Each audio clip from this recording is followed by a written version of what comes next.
Well, my next guest has made no secret of her mistrust of Janet Yellen to lead the U.S. Treasury Department. Danielle DiMartino Booth is the chief strategist and CEO of Quill Intelligence and the author of Fed Up, an insider's take on why the Federal Reserve is bad for America. Danielle, welcome to the show. It's great to be here. Thank you for having me today. Sure. So you have been very critical of Janet Yellen, calling her a Keynesian on steroids, among other criticisms. What is your primary concern for her leading the Treasury Department? Well, it takes us back a few years, and this is all documented in the FOMC transcripts for anybody who cares to go back and search under key name Yellen. But when Greenspan was still at the Fed, he was of the opinion that the best inflation rate for households and corporations was zero, such that we didn't have to worry about increasing prices if we ran a business. We didn't have to worry about increasing prices if we ran a kitchen and fed children. And he stuck to that. And one of the few things that I actually truly agreed with Alan Greenspan about was his quote unquote inflation target of zero. In the background, as Janet Yellen gained power and came to be on the Federal Reserve Board, she and Bernanke both started campaigning for a 2% inflation target. The minute Greenspan was out the door, I exaggerated a little bit, but very soon after Greenspan was out the door, they were able to push through that 2% inflation target. And I bring this up to you because it is an inflation that the core PCE, which is what the Federal Reserve uses, understates housing and it understates healthcare. And last I checked, those are the two biggest line items for households. So it systematically underreports, underrepresents what true cost pressures are for households. And yet the Federal Reserve was able to hide behind, and is still doing so today, this 2%. They haven't been able to achieve this target for years. In fact, since Bernanke imposed the target January 2012, in 11 months since then, the Federal Reserve has hit this 2% target. Now, whenever they don't hit that target, they can say that policy is too restrictive, and they can keep the printing press running in the background. So the 2% inflation target, again, that Yellen campaigned for, it was her baby. That has been what has allowed the inequality divide in this country to widen to the extent that it has, because there are very few people outside of Fed officials who would say that quantitative easing has only gone to benefit the biggest investors, the top 10%, the top 1%. And yet in her speech, thanking President-elect Biden, she said that it was going to be her goal to narrow that inequality divide. I find such statements and proclamations on her part, given she's an architect of widening it personally, to be disingenuous at best. Yeah, I was going to bring that up. In fact, she said when she accepted the nomination, quote, "We will wake up every morning thinking about you, your jobs, your paychecks, your struggles, your hopes, your dignity, and your limitless potential." She kind of makes it sound like she can just wave a wand as the head of the Treasury and make all of the pain, the economic pain that average Americans are going through, just make it disappear. Is that even a realistic picture to paint for the American people? Well, now this is where you get what we call a scoop.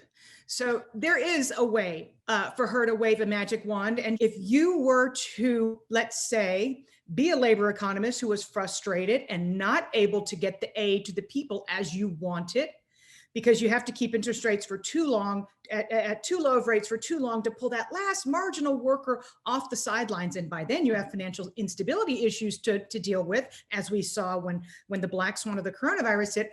But if you had a magic wand, as you say, and you were Treasury Secretary and you were dealing with Congress, could you not then say, let's reopen the Federal Reserve Act of 1913, and rather than require the Fed to buy treasuries in the secondary market, let's allow them to buy treasuries at auction. And in doing so, we can fully and formally monetize the debt and set up what we call, in layman's terms, helicopter money, giving money directly to the people. If you want to know why bond yields have backed up and the 10-year is headed towards 1%, a lot of it has to do with the potential for Janet Yellen to have enough political pull on both sides of the aisle. She is revered in DC, mainly because DC's lobbying dollars have been fattened by her actions. She doesn't get that part, but in theory, she could be the political power that that was able to reopen the Federal Reserve Act of 1913, allow the Fed to buy treasuries directly at auction, allow, as she said in a CNBC April interview, for the Federal Reserve to buy stocks. This is why bond yields are backing up. There's a sense and a fear that we could be headed towards true inflation, where only the Federal Reserve would be lining up at auction. Wow. Well, that's a pretty dark picture you've just painted. One of the pictures we're getting here in Washington right now is some movement on stimulus, right? This proposal that there'll be a $500 billion to $1 trillion passed legislative stimulus that would basically just last for the next 3 months. What kind of pressure and position does that put Janet Yellen in going into negotiating with the Congress for stimulus? And what do we really know about her ability to negotiate, much like Mnuchin has done? Well, we're going to find out. Janet Yellen is no Stephen Mnuchin. I mean, there's night and day between their personalities, and this will be a true test for her. But what we're not really talking about here is the fact that Mitch McConnell is suggesting that he's going to extend those unemployment benefits that were part of the CARES Act, where 13 million Americans are collecting them today, and they run out on December the 26th.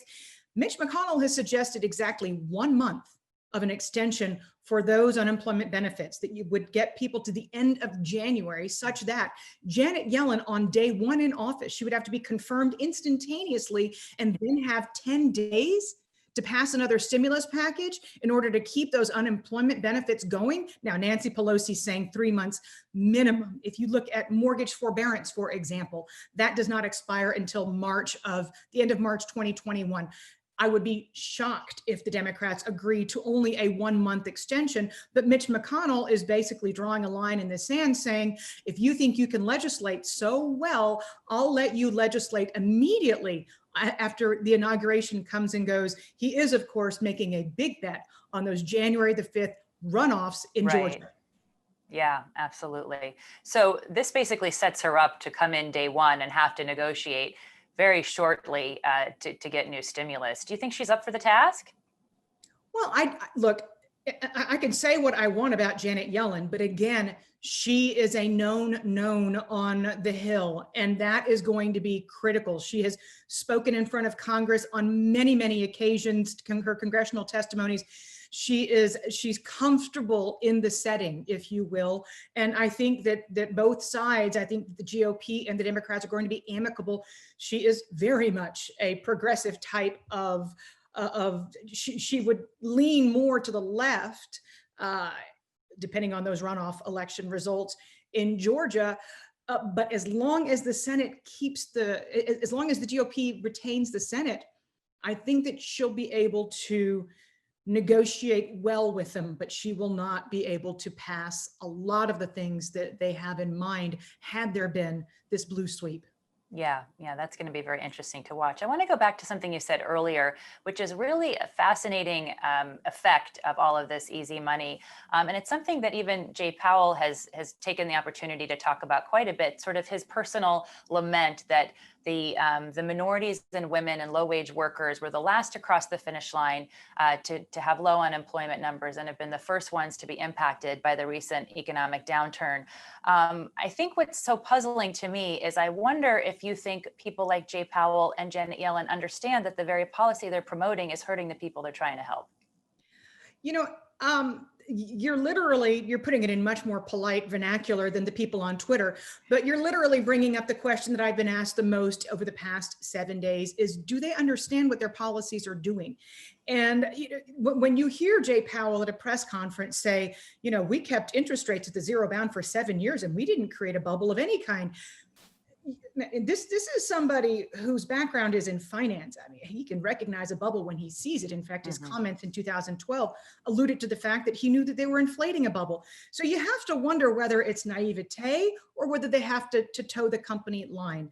But when you think about the philosophy that we have to keep interest rates at artificially low levels in order to pull those last few workers off the sidelines, Fed officials fail to see that on the other side, there's a flip side to the coin, and that is that you have to blow up an increasingly large bubble such that your financial instability is so immense that when the bubble does burst, as we saw with the shock of the coronavirus, that it is those same exact individuals who you pulled off the sidelines last, who get fired first and take the longest to come back on the rolls. And I would add to that, that right now FHA lending is pretty loose and happy, as is VA lending.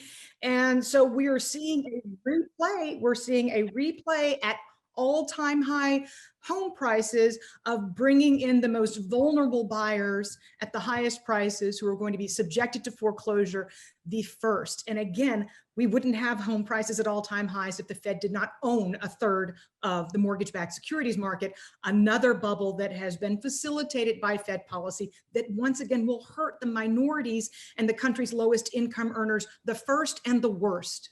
And you have to wonder if Janet Yellen will see it coming, because I know in your book you've written that she didn't see the last housing bubble coming. No,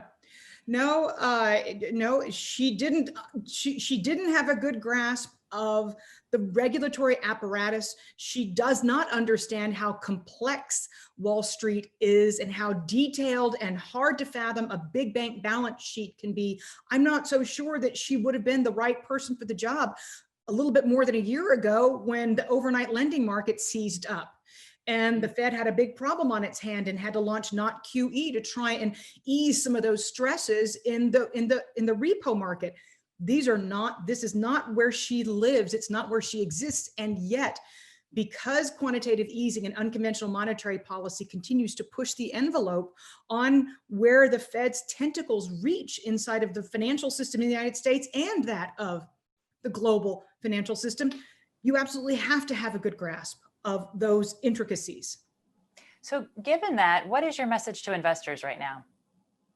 I would say that investors are they're right to be applauding Janet Yellen coming in as Treasury if it's as simple as she's going to be a very willing participant in continuing to blow the bubble. She's the one who said the Fed could buy equities. These are things that require acts of Congress. She's going to be Treasury Secretary, so she can effectively facilitate the true merger of Treasury and the Federal Reserve. And this is every bull's dream. That being said, we have to remember what's happened to corporate America's balance sheets since March the 23rd. When Jay Powell blew his bazooka, we have $2 trillion more in the corporate bond market than we have before. We have more zombies than we've ever had before as well. So any kind of a hiccup that happens upon the markets is going to be that much more difficult to diffuse because of the Fed's policies that have made an over-levered corporate America a super over-levered corporate America. The risk that existed in January 2020 has not been depleted, it has been grown. Want to sneak one last question in here, Danielle, before we go. The Fed, as you know, has one more meeting this year. What do you think is going to happen at that meeting? Well, the Fed has been busily buying Treasury inflation protected securities TIPS. And when you buy TIPS, that helps to ignite this inflation narrative. We've got inflation bubbling underneath the surface. Forget the 20 million Americans collecting unemployment and the fact that that is de facto deflationary. Powell wants for you to believe in the inflationary narrative, in the fact that the vaccine is going to be distributed yesterday to the entire country, even the 40% who's not willing to take the vaccine, so that he can feed this inflation narrative, allowing him to get that 10% yield over the 1% line. So with some semblance of credibility, he can launch yield curve control on December the 16th. But if you can't get that 10-year over 1%, it's really hard to say we're trying to cap the 10-year using yield curve control. If push comes to shove, I suspect that they might allude to buying out further on the curve, but the preference would be launching yield curve control and putting it in place as a new permanent fixture, because there is nothing such as temporary at the Federal Reserve. All right, Danielle DiMartino Booth, thanks so much for your time today. We appreciate it. The Chief Strategist and CEO of Quill Intelligence. Thank you. And if you'd like to catch up with more Stansberry research content, please check these social media channels and find us. That's all for now. Thanks for watching. I'm Jessica Stone.